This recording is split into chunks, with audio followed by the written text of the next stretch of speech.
Hey guys, I'm just gonna jump straight into it. This is Ellie's point of view. We're starting to get into another wave of the apocalypse.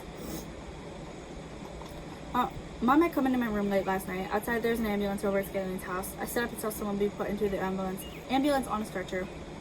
The kids climbed into the car, a taller figure getting into the driver's seat and peeling out of the driveway after the ambulance. Who? I asked Mom as she sits down. Aunt Sarah had called Dad. Cobra had gotten a hold of Ricky's drugs and overdosed. I watched the dark house in fear. Elley, things are going to be okay. I'm here for you if you ever need to talk. We don't know what Cobra was thinking or feeling when he was using the drugs. I hugged myself. Cobra might not have been my friend, but he was still important. Mom, will he be okay? I finally managed after holding back tears for a bit. I think they found him in time. Who found him? Skyline. My heart drops. Skyline walked into wherever he had been, only to find her literal other half sprawled out unconscious. That must have been horrifying. Is she okay? I whispered. Mom smiled, tears in her eyes. She's going to be messed up for a while. She's going to be worried and constantly on edge. I need to fight for her. I know you two don't get along, but she really needs someone right now. I think Cobra's always needed someone. I think that's why he's in that boat, to be honest. You never know what someone's going through. I nod. I can't believe it. I can't either. I hope he's okay, but they're going to try their hardest to save him. I feel bad for their entire family. Yeah. We sit together in silence. Mom's presence is comforting. I want to call Nicole, but it's late and I doubt she's awake. I hate how my window faces that house. I wonder which window is Cobra's, which room might never have a light on again.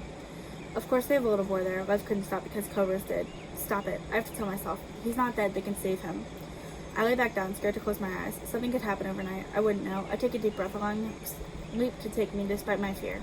In the morning, I put on my uniform and use a tie. Usually, I stick to the skirt and shirt, but today I'm extra. I don't know why. I picked through my breakfast. Last night's event still fresh in my mind. I sit on the rock near our bus stop, and Nicole approaches me. I think she knew. She knew something was wrong at least. I continued to stare at the ground, and she didn't say anything. Finally, tears in my eyes, I whispered, "He overdosed." She was quiet for a moment before asking, "Their dad?"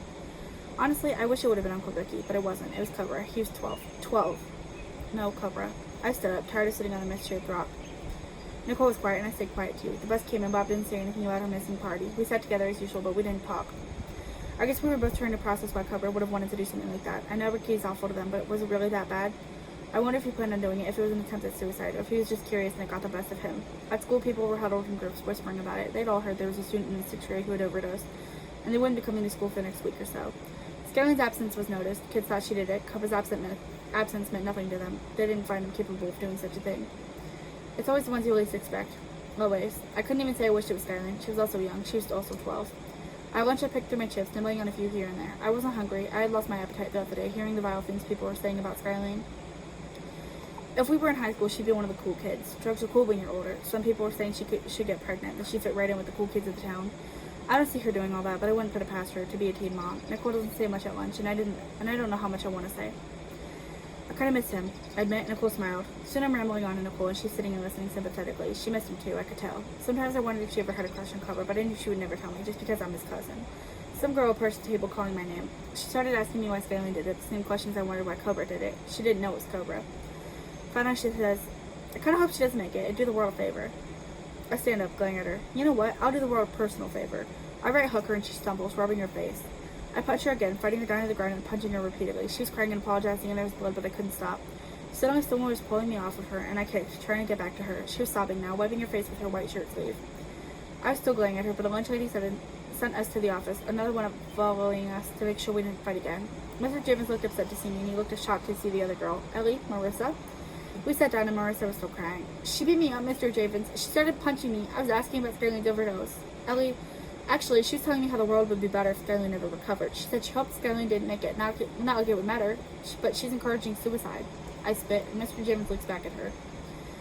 Marissa, you know we don't tolerate that here. She beat me up. You shouldn't have spoken like that. But no, go get your things. You're suspended for the next 3 days. Elley, you're dismissed, but speak of this to no one. You believe me? I saw the cameras. Nicole was there, and I'm sure she'd confirm your story. She doesn't lie. So you have a good one there. Don't lose her. I smile. I won't. I leave the office, shoving past Marissa as I walk back to class. In history, I waited for the final bell before letting it all slip to Nicole. At home, Mom was proud of me for defending Skyline. Dad was too. I was practically oblivious to the fact that Cobra might not make it. Everyone had returned home without Cobra. They visited him every day, waiting until he woke up from his coma-like state. I hoped he would. The doctors were saying he might never wake up. It depends on how his body responded to the drugs.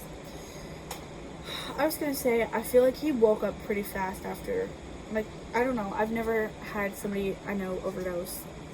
And I know, like, they can do a couple things to try to reverse it. But I felt like he woke up very soon. But I guess He didn't. I just kind of have poor writing skills. A few weeks later, we were told Cobra was awake again, and they were waiting for him to feel comfortable walking on his own. He felt dizzy despite being on a bed, and he said he felt sick and confused. He didn't remember what happened that night, and doctors weren't forcing him to yet. When he remembered his cause, they were going to have to write it down. If it was suicide, they were going on another journey. Nicole called me, so I told her what had been going on. I hoped I wasn't interrupting whatever she wanted to tell me.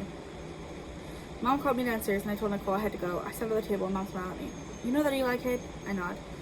Turns out he's been getting a hold of his mother's weed. He and Cobra would use that from time to time. Did Cobra ever smell like weed to you?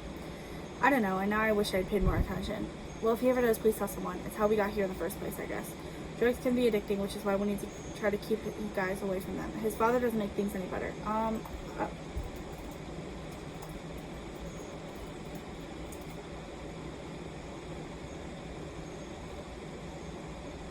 So, I remember doing like research and stuff. Weed is not what he overdosed on. I don't know the drug it was. I'm not into drugs, so I don't know names of them or anything, but it wasn't weed that he overdosed on. It was some other drug, but weed is a gateway drug, so he went from that to doing something stronger. So, his father doesn't make things any better. I nod. Elley was smoking weed with Cobra. Another thing I couldn't believe. He didn't seem like that kind of guy. I guess people aren't always what they seem. Cobra was back in school soon, and he always looked tired. I wondered if he was still getting the weed or if he just wasn't sleeping. Elley had been suspended and he returned with Cobra. They smiled at each other, but it looked forced. I wondered if either of them blamed the other. I hadn't even known the two were friends. I never saw them hang out together. I wondered if Nicole's old friend Brian was into drugs, or if he would be. Oh my god, so now we're just questioning everybody, which I guess is fair. He was kind of cute, but I don't think he'll ever have a girlfriend. He's too feminine to have a girlfriend. He might even be gay. Oh my god, Elley, now this is problematic. I can't say there'd be a surprise. It was nice having Cobra back, even if he was still not saying anything. He hadn't told anyone why he did it yet, except for the doctors, who must have written that it was an experiment. Something in me tells me he did it on purpose, and I can't be the only one. When I got back home, Mom was sitting on the couch playing on her phone. Mom, can we talk? I stood on the opposite end, and she raises an eyebrow. There were benefits to having a younger mom. She understood the slang of my generation, and she was also easy to adapt to the new technology. I don't think Cobra was just experimenting with the drugs. I think he knew what he was doing. I do too, but we can't get him to say that. We have to wait for him to tell us what it was. I nod. I was kind of scared he'd try again. I knew Mom cared, but I don't think she was as worried. Later that night, we were eating dinner. Mom made me a lasagna, Dad and Elle's favorite. It's one of my favorites too, so I guess I couldn't judge. Lasagna was a popular dinner here, but sometimes I feel like it was overused. I love lasagna. Like, side note, lasagna is so good. I feel like Garfield saying that, but lasagna is chef's kiss, I swear. We ate, talking about our day and Cobra updates. Elle said he hoped Cobra stayed okay. He doesn't want to be the only boy kid in the family. I smiled. Elle then proceeded to complain about how I misspelled Brian's name. How Brian didn't go to Nicole's house anymore, leaving him to play by himself. Oh, Elle, I can see how that would affect him though. It's kind of not fair. If I had a phone number, I would call him and tell him that. Mom smiled and Dad did too. After dinner, Mom was putting leftovers away and washing dishes when her phone rang. I was in the living room and I turned around to see her pick her phone up, putting it up to her ear. It was Nicole's mom, Rochelle. Are you serious? They have to be making it up. Mom was quiet. Then she said, evacuate and go where? Rochelle answered on Mom's side. Armadillo? That's in Arizona, isn't it? I paused. Well, I guess we're packing. Then this is some shit, isn't it? I don't know. I'll look and see what I can gather. Maybe we can live together. Rochelle says something. Then Mom says, alright, I'll see you later. But there was no later. As soon as Mom hung up, our door was pounded on, and Mom and Dad were put in a van in handcuffs. Dad was cussing and fighting with them, and they threatened to shoot him if he didn't calm down. He listened, getting in the van while Elle and I were shoved into the van with the other kids. We didn't know where we were going or if we were ever going to the same place as our parents, but we cooperated, hoping we'd make it out of this alive. That's it for Ellie's point of view. Next is Brian's. I hope